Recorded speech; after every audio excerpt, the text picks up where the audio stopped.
بسم اللہ الرحمن الرحیم۔ میری زندگی کا مقصد تیرے دین کی سرفرازی، میں اسی لیے مسلمان، میں اسی لیے نمازی۔ میری نہایت واجب الاحترام عزیز بزرگوں، دوستو، ہم 2-3 جمعوں سے لگاتار ایک آیت کو موضوع سخن بنا کے آپ کے سامنے گفتگو کر رہے ہیں کہ اللہ فرماتا ہے قُوا أَنفُسَكُمْ وَأَهْلِيكُمْ نَارًا، اپنے آپ کو اور اپنے گھر والوں کو جہنم کی آگ سے بچاؤ۔ یہ انتہائی اہم ترین حصہ ہے کہ بندہ جس اولاد کے لیے سب کچھ کرتا ہے، اگر وہی اولاد بندے کی جہنم میں چلی جائے تو بہت زیادہ دکھ ہوگا۔ اس لیے اپنے آپ کو بھی اور اپنے گھر والوں کو بھی جہنم کی آگ سے بچائیں۔ اس کا طریقہ یہی ہے کہ آپ بچوں کی تربیت اچھی کریں، ان کے حقوق ادا کریں، جو اسلام نے ان کے لیے حقوق وضع کیے ہیں وہ حقوق ان کو ادا کریں، ان کی تربیت کریں، ان کو تعلیم دیں۔ یقیناً یہ آپ کے لیے بھی بھلا ہوگا، آپ کی اولاد کے لیے بھلا ہوگا، آپ کے معاشرے کے لیے بھلا ہوگا، ملک و قوم کے لیے چیز بہت اچھی ہوگی۔ آپ ایک اچھے بچے کی تربیت کر دیں گے تو ایک اچھا بچہ آپ کے ایک اچھے پاکستانی ہونے کی علامت بن جائے گا۔ اسی طرح معاشرے کی اصلاح ہونی ہے۔ باقی وہ خبروں میں بیٹھے، نیوز چینل پہ بیٹھے لوگ تو بڑی جلد اصلاح کر دیتے ہیں، آپ ان کو چھوڑیں، آپ اپنے گھر سے اپنی اصلاح شروع کریں تو یقیناً سارے معاشرے کی اصلاح خود بخود ہو جائے گی۔ عزیز سامعین محترم، پچھلے جمعے جو میں نے آپ کے سامنے بچوں کے حقوق عرض کر رہا تھا تو اس میں آخری یہ عرض کیا تھا کہ بچے کو اگر بیمار ہو جائے تو سخت قسم کا علاج نہ کروائے، کوشش کرے کہ علاج ایسے ڈاکٹر سے کروائے جو کہ اچھا ہو اور اچھے انداز میں کرنے والا ہو، بچے کو تکلیف زیادہ نہ پہنچانے والا ہو۔ پھر اسی طرح زبان کھلتے ہی بچے کی زبان پہ سب سے پہلے لا الہ الا اللہ کا کلمہ جاری کروائے۔ بچہ چھوٹا، اس کو تو نہیں پتا کہ میں نے کیا بولنا ہے، آپ نے اس کو کرنا ہے، تو کوشش کریں جب بچہ چھوٹا ہو تو زبان پہ سب سے پہلے جو کلمہ جاری ہو وہ لا الہ الا اللہ ہو۔ اس کے بعد جب بچے میں تمیز آئے، تھوڑا سا بڑا ہو، تو بچے کو آداب سکھائے، کھانے کا، پینے کا، سونے کا، اٹھنے کا، چلنے کا، پھرنے کا، سارے آداب اس کو سکھائے۔ بیٹا آپ نے ایسے بیٹھنا ہے، ایسے بولنا ہے، ایسے کرنا ہے، بڑوں کے ساتھ ایسے بات کرنی ہے۔ یاد رکھیں بچوں کو سکھانا پڑتا ہے، ہم اس پہ کوشش نہیں کرتے، ہم کہتے کہ شاید وہ اسکول کے اندر ٹیچر سکھا دے گی سب کچھ۔ اب یہ ساری چیزیں ٹیچرز کتنے سکھائیں گے؟ بچہ، میں آپ سے عرض کروں، وہ اکثر یاد رکھیں بچہ وہ نہیں کرتا جو اس کو کہا جاتا ہے، اکثر بچہ زیادہ وہ کرتا ہے جو وہ دیکھتا ہے، دیکھنے کے ساتھ اس کا تعلق زیادہ ہے۔ آپ کبھی غور کر لیں، جیسی آپ کی ایکٹیویٹیز ہوں گی، جیسے آپ کے معاملات ہوں گے، ایسے آپ کے بچے کے بھی ہوں گے۔ آپ کی چال ڈھال آپ کے بچے میں پہچان لائے گی، آپ کا ڈریسنگ ایڈریسنگ، آپ کے معاملات سارے آپ کے بچے میں آٹومیٹکلی آ رہے ہوتے ہیں کیونکہ وہ دیکھتا ہی آپ کو۔ ایک گھر کے اندر باپ ہے، ماں ہے، بچہ چار دیواری سے باہر نہیں نکلتا۔ یاد رکھیں بچے کی پوری دنیا بچے کی آپ سامنے ہے، وہ باپ ہے، وہ ماں ہے، یہی اس کی دنیا، یہی اس کا دین ہے، یہی سب کچھ ہے۔ تو بچے کو سارے آداب سکھائیں، اور یاد رکھیں یہاں ماں بچے کو باپ کا ادب سکھائے اور باپ بچے کو ماں کا ادب سکھائے۔ ہمارے معاشرے میں ماں باپ کی اپنی جو لڑائیاں ہوتی ہیں ان کا بدلہ لینے کے لیے اولاد کو تیار کیا جاتا ہے۔ یہ جہالت ہے بہت زیادہ۔ ماں یہ کہتی ہوئی نظر آتی ہے بس اب یہ میرا بھی کوئی نہ کوئی وہ میری طرف کا بات کرنے والا میرا بھی کوئی ساتھی آ گیا ہے، وہ کہتی ہے یہ میرا بیٹا نہیں، یہ میرا بھائی ہے، اب یہ میرا دفاع کرنے والا آ گیا ہے۔ اور جو باپ ہے وہ کہتا وہ نظر آتا ہے اچھا ساری زندگی مجھ سے تو میں نے تو تمہارے اوپر قابو نہیں پایا، اب تیرا پتر ہی تجھے صحیح کرے گا، یہ باپ بھی کہتا ہوا نظر آتا ہے، حالانکہ دونوں غلط ہے۔ باپ اس کو یہ سکھائے بیٹا یہ تمہاری والدہ ہے، اس کے قدموں تلے جنت ہے۔ ماں اس کو سکھائے بیٹا یاد رکھو باپ کے آگے، بابا کے آگے نہیں بولنا آپ نے، کیوں؟ کیونکہ یہ جو ہے نا تمہارے والد صاحب، ان کے قدموں تلے میری جنت ہے۔ اور یاد رکھے کہ باپ ناراض ہو جائے تو اللہ ناراض ہو جاتا ہے، اگر باپ راضی ہو جائے تو اللہ بھی راضی ہو جاتا ہے۔ باپ کو کبھی ناراض نہیں کرنا۔ میں آپ سے عرض کروں اگر ماں بچے کو تنہائی میں باپ کا ادب سکھائے اور باپ بچے کو جب اپنے ساتھ لے کے جائے ماں کا ادب سکھائے تو یقیناً وہ بچہ ماں کا بھی فرما بردار ہوگا، باپ کا بھی فرما بردار ہوگا۔ یہ آداب سکھائے جاتے ہیں، لیکن ہمارے ہاں تو کوئی چیز ہی الٹ ہے۔ ہم کہتے ہیں بچے کو وہ سکھائے، وہ کہتے ہیں وہ سکھائے، دونوں کی یہ ذمہ داری ہے۔ اس کے بعد بچے کو قرآن پڑھانا یہ بھی بچے کا حق ہے۔ اچھا، اب یہاں پہ میں تھوڑی سی سخت بات آپ سے عرض کروں گا۔ ہمارے ہاں بچے کے لیے سکولنگ جب اس کی ہوتی ہے، جب سکول پڑھنا ہوتا ہے تو وقت پڑ جاتا ہے گھر میں کہ بچے کو ہم نے کون سے سکول میں پڑھانا ہے، کون سے برانڈڈ سکول میں پڑھانا ہے، کس فرنچائز کا سکول ہے وہاں پڑھانا ہے۔ ہم اس کا نصاب چیک کرتے ہیں۔ 3 سال کا ہو تو ہمارے گھر میں وہ بھونچال آ جاتا ہے، زلزلہ آ جاتا ہے۔ رشتہ دار کہتے ہوئے نظر آتے ہیں جی بھائی اس کو سکول داخل کروائیں۔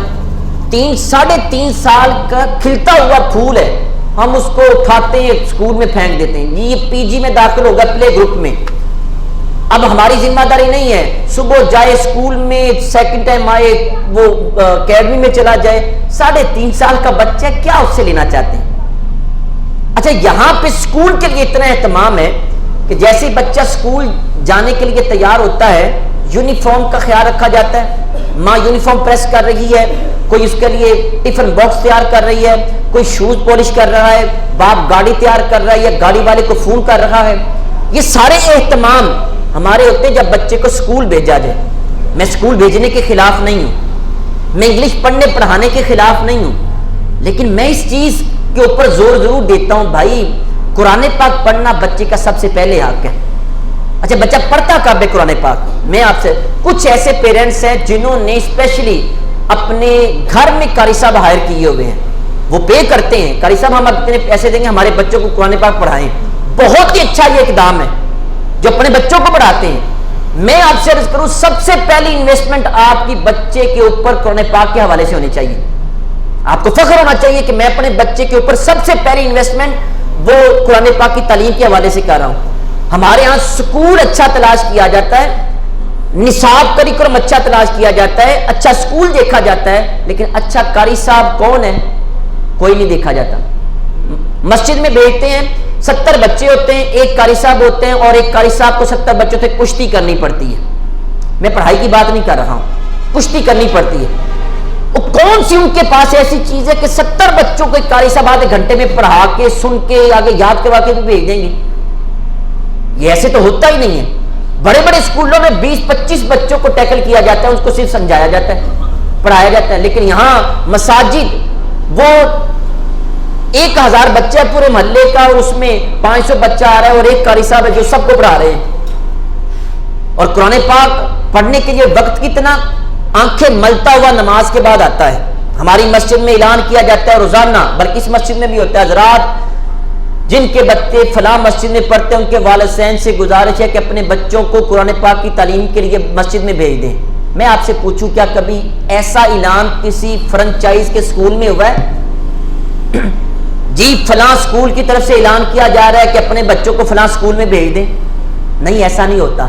مساجد میں ہوتا ہے ایسا اعلان، مسجدوں میں ایسا اعلان کیا جاتا ہے، بچہ آنکھیں ملتا ہوا مسجد میں آتا ہے اور ابھی 10-15-20 منٹ پڑھائی کے ہوتے ہیں، پیچھے سے یا ماں آ جاتی یا باپ آ جاتا ہے، بھائی آ جاتا ہے، قاری صاحب چھڈ بھی دیا کرو انہیں سکول بھی جانا ہوتا ہے۔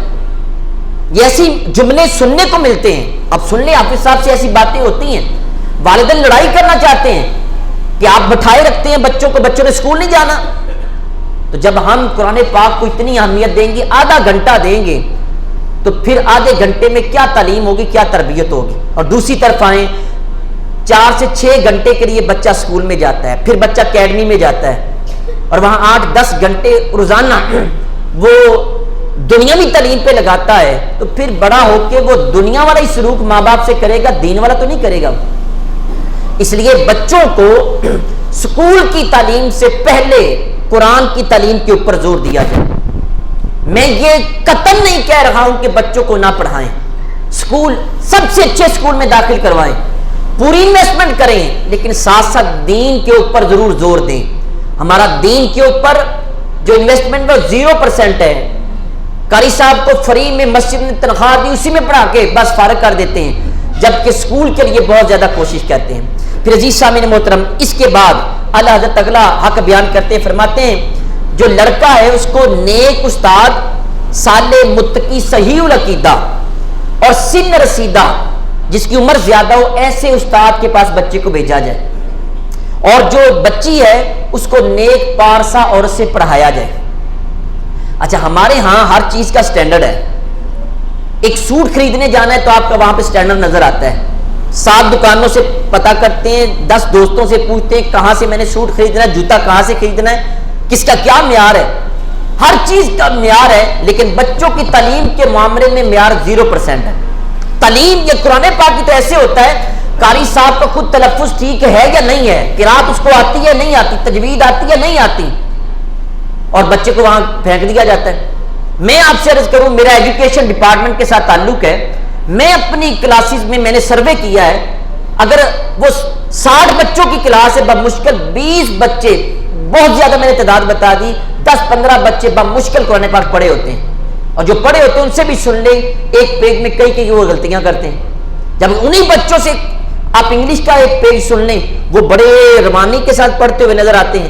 کیا بات ہے، دین کے لیے ایسا انداز، اچھے استاد کا تلاش کرے۔ ہمارے گاؤں میں یہ بڑا ظلم ہوتا ہے، پہلے دادا امام تھا، اب اس کا ان پڑھ بیٹا اس نے داڑھی رکھ لی وہ امام بن گیا، اب اس کا ان پڑھ بیٹا اس نے داڑھی رکھ لی وہ امام۔ جی جدی پشتی ساڈا امام ہے، سیپی والا امام میں اس کو کہہ دیتا ہوں، وہ جیسے مرضی آپ کی اولادوں کو تباہ کرے، نہیں جی بس وہ بڑی عزت کرتا ہے، بڑا چنگا بندہ ہے۔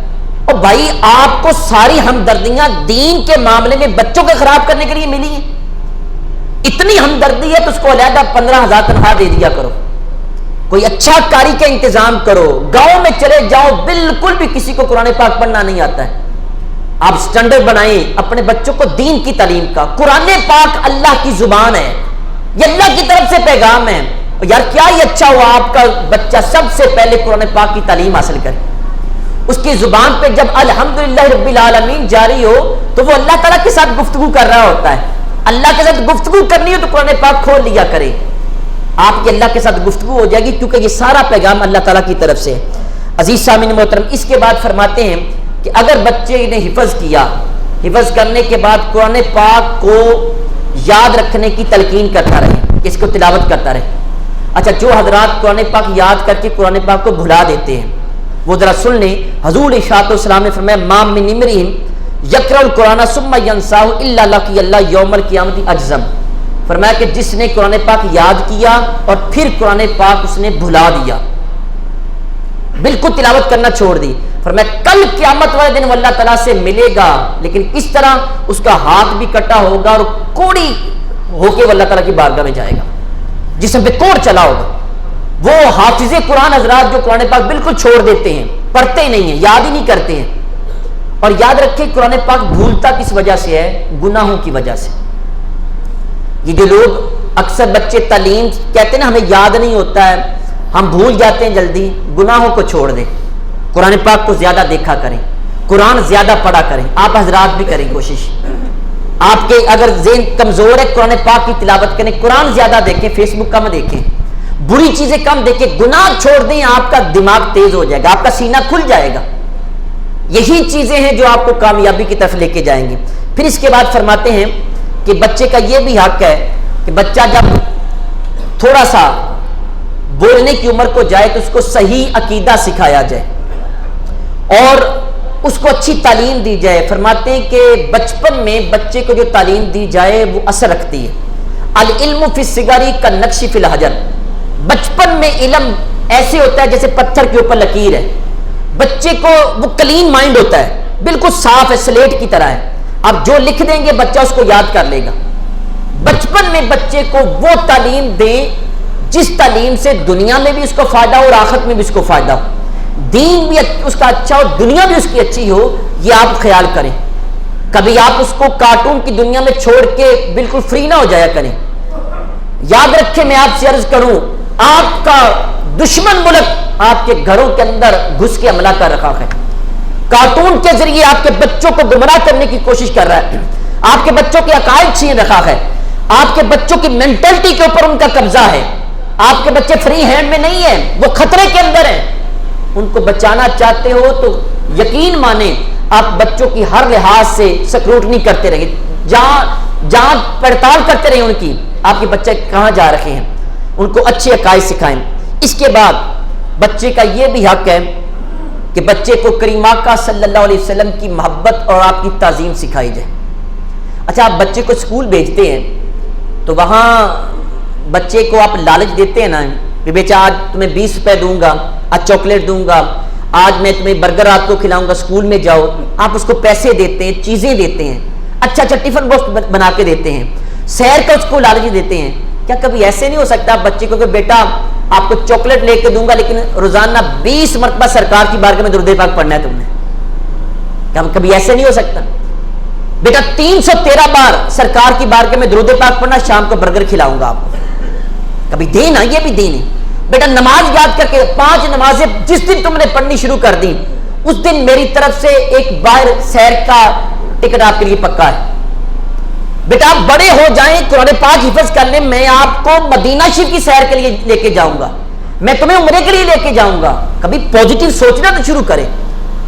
ان کو سرکار کی محبت، بچے کو یہ کہ بیٹا یاد رکھو جب بھی رستے میں گزرتے ہوئے کہیں آل رسول صلی اللہ علیہ وسلم کا کوئی پھول نظر آ جائے، کوئی سیدزادہ نظر آ جائے تو بیٹا بڑھ کے اس کے ہاتھوں پہ بوسہ ضرور دے لینا، کیونکہ ان رگوں میں کریم آقا علیہ السلام کا خون دوڑ رہا ہے۔ علی سے محبت، علی کے بچوں سے محبت بچوں کو سکھائے۔ علموا اولادکم محبت آل رسول کی محبت سکھائیں، سرکار کی محبت سکھائیں۔ یہ سکھانا آپ کے اوپر لازم ہے۔ اگر باپ نے نہ سکھایا تو کون سکھائے گا؟ یہ بچوں کا حق ہے۔ پھر اسی طرح کریم آقا صلی اللہ علیہ وسلم کی محبت کے ساتھ ساتھ علماء کی محبت سکھائی جائے۔ میں آپ سے عرض کروں، آج کل سب سے زیادہ آپ حضرات کو علماء سے دور کرنے کی کوشش کی جا رہی ہے۔ آپ کا الیکٹرانک میڈیا ہو، آپ کا پرنٹ میڈیا ہو، آپ کا سوشل میڈیا ہو، وہاں سب سے زیادہ مولوی حضرات کو بدنام کرنے کی کوشش کی جا رہی ہے۔ یاد رکھیں مولوی حضرات یہ فرشتے نہیں ہیں، غلطیاں سے بھی ہو جاتی ہیں، لیکن 5 انگلیاں برابر نہیں ہیں، 5 انگلیاں برابر نہیں ہیں۔ یاد رکھنا جب تک آپ حضرات اس منبر رسول کے قریب رہیں گے آپ کی دنیا بھی بہتر رہے گی، آپ کی آخرت بھی بہتر رہے گی۔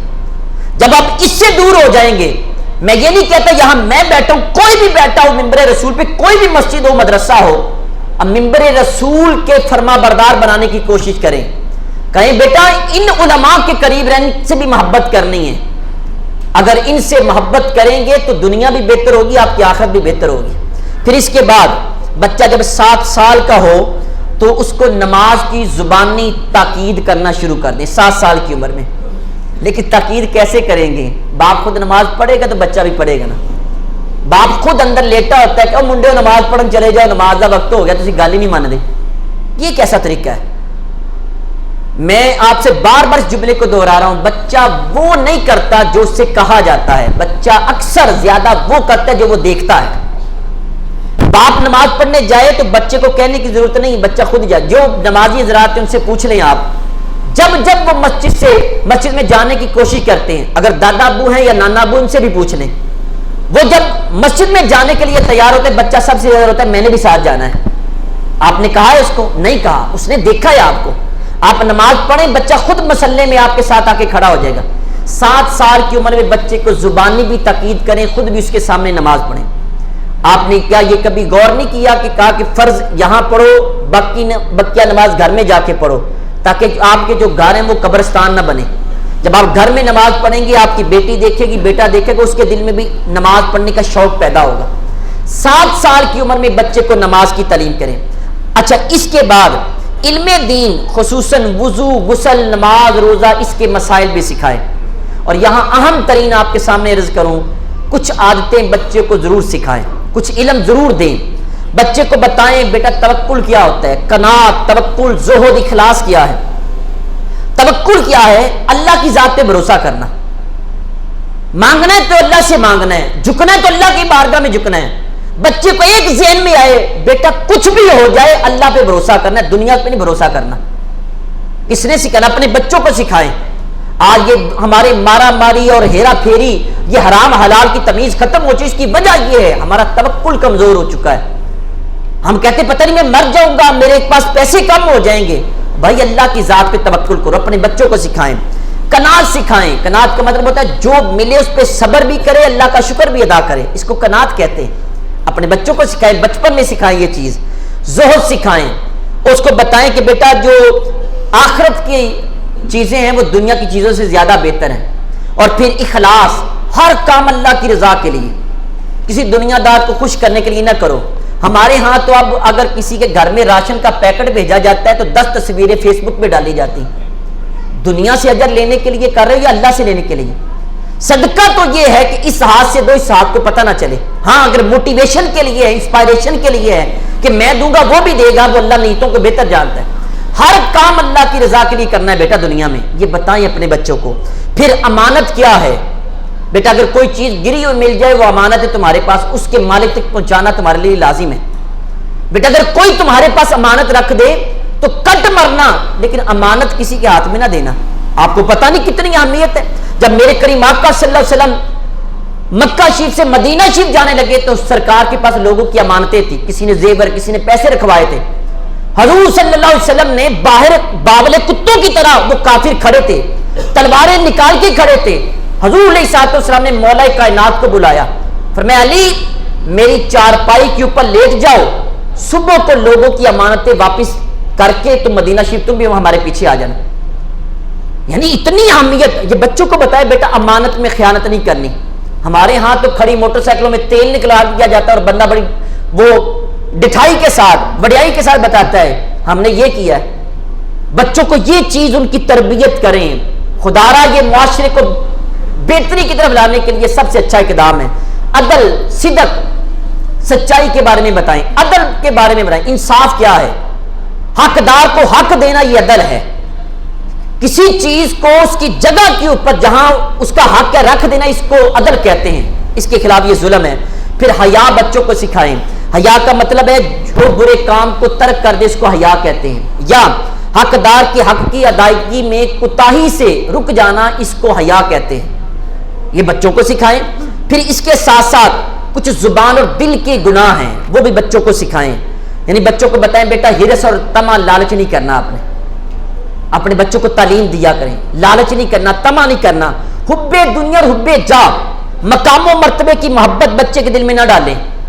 اچھا یہ سیاست کا دورہ ہے, ہر بندے کے دل میں یہ ہے کہ میں بس کسی طریقے سے مجھے عہدہ مل جائے. یہ ہمارے دلوں میں یہ خواہش پیدا کی جاتی ہے. آپ اس کو بجائے دنیا کے عہدے لینے کے, آپ اس کو کوئی اللہ کی بارگاہ میں عہدہ لینے کی طرف اس کا ذہن بنائیں. یہ بچوں کو سکھایا جائے. ریاکاری, عجب اور تکبر سے بچوں کو بتائیں بیٹا ریاکاری نہیں کرنی, لوگوں کو دکھا کے کام نہیں کرنا, جو بھی کام کرنا اللہ کی رضا کے. تکبر نہیں کرنا. تکبر اتنا بڑا گناہ ہے, سرکار نے فرمایا رائی کے دانے کے برابر. اگر کسی کے دل میں تکبر ہوا تو جنت کی خوشبو نہیں سونگھ پائے گا. ایک صحابی رسول نے عرض کیا حضور اگر کوئی بندہ سونے کپڑے پہنتا ہے, سونا جوتا پہنتا ہے, فرمایا ان اللہ جمیل یحب الجمال, اللہ خوبصورت بھی ہے اور خوبصورتی کو پسند بھی کرتا ہے. فرمایا الکبر بطر الحق وغمط الناس, تکبر یہ ہے کہ لوگوں کو حقیر جاننا اور اس کے ساتھ ساتھ حق کا انکار کرنا, اس کو تکبر کہتے ہیں. یہ بچوں کو بتایا جائے کہ بیٹا تکبر نہیں کرنا. اس طرح حسد ہے, کینہ ہے, دل کے اندر نفرت ڈال لینا. اور ہمارے معاشرے میں تو سب سے پہلے گھروں میں یہ بتایا جاتا ہے بیٹا وہ چاچے دے پتر ہے, انہوں نے کول نہیں جانا دو, وہ تائے کے بیٹے وہ ہمارا سٹینڈرڈ نہیں ہے, وہ ان پڑھ ہیں.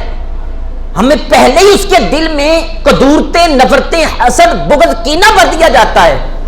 پھر وہی کینہ, بغض, حسد جب بچہ بڑا ہوتا ہے تو یہ چیزیں جب دل میں ہوتی ہیں, بچہ بڑا ہو کے پھر اپنے ماں باپ کے ساتھ بھی وہی کرنا شروع کر دیتا ہے. وہ معاشرے کے لیے کہ ناسور بن جاتا ہے. یہ بچپن میں بچوں کو یہ ساری جو بری چیزیں ہیں ان کے بارے میں بتائیں کہ بیٹا یہ ساری چیزیں بری ہیں, یہ نہیں کرنی. پھر یہ بھی بچے کا کہ جب پڑھانے لکھانے کی باری آئے تو نرمی اختیار کریں. اچھا ہمارے ہاں باپ اتنے موٹے ڈنڈے کا نام ہے. ہم کہتے کہ بس نہ ہو دیکھا نہ داؤ دیکھا, ڈنڈے سے مارنا شروع کر دیا. بچہ چھوٹا ہے, آپ کے سامنے اس نے اس طرح کی حرکتیں نہیں کری تو کس کے سامنے کرنی. برداشت پیدا کرے اپنے اندر. اپنے بچوں کو خود پڑھانے کی کوشش کریں. اب پڑھے لکھے نہیں ہیں تو کم از کم بچے کو میرے پاس کتابیں لے کے بیٹھ جاؤ, میں اس کو میں دیکھ لیتا ہوں. میں آپ سے عرض کروں ہمیشہ وہ اولادیں ناکام ہو جاتی ہیں جب استاد اور ماں باپ کے درمیان تعلق ختم ہو جاتا ہے. میں ہمارے ہاں اسکول ایجوکیشن ڈپارٹمنٹ کے ساتھ ہیں, کئی دفعہ ایسے ہوا ہے باپ اسکول میں آتے ہیں بھی اپنے بچے کو ملنے ہیں، کس کلاس میں پڑھتا ہے یہ نہیں پتا ہے گا، کلاس کا نہیں پتا، اچھا کون سی کلاس میں یہ بھی نہیں پتا ہے، کس کلاس اے بی سی میں پڑھتا ہے یہ بھی نہیں پتا، کون سی کلاس میں چھٹی ساتویں آٹھویں پتا نہیں، پڑھتا نہیں کس میں پڑھتا ہے، بس لینے آئے ہیں۔ یہ کیسا باپ ہے جس کو یہ پتہ ہی نہیں ہے؟ پیسوں کا حساب ہے، دولت جائیداد کا حساب ہے، لیکن اس کا حساب ہی نہیں ہے۔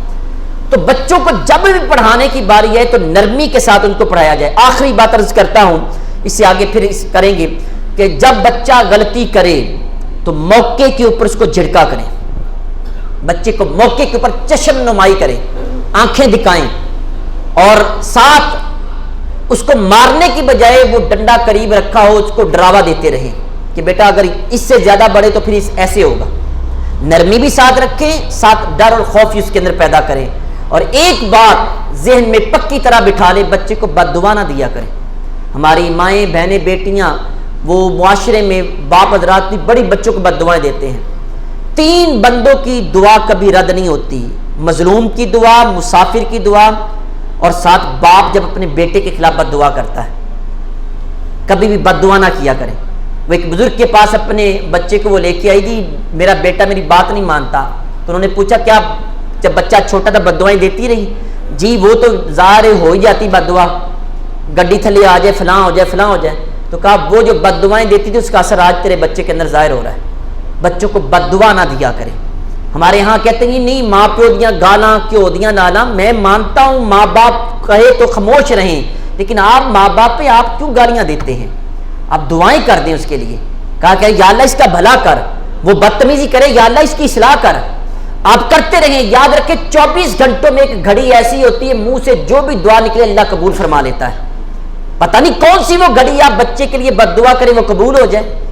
اس لیے اپنے بچوں کا خیال کریں۔ اللہ تعالیٰ کی بارگاہ میں دعا ہے جو کچھ پڑھا سنا اس پر عمل کر کے آگے پہنچانے کی توفیق عطا فرمائے۔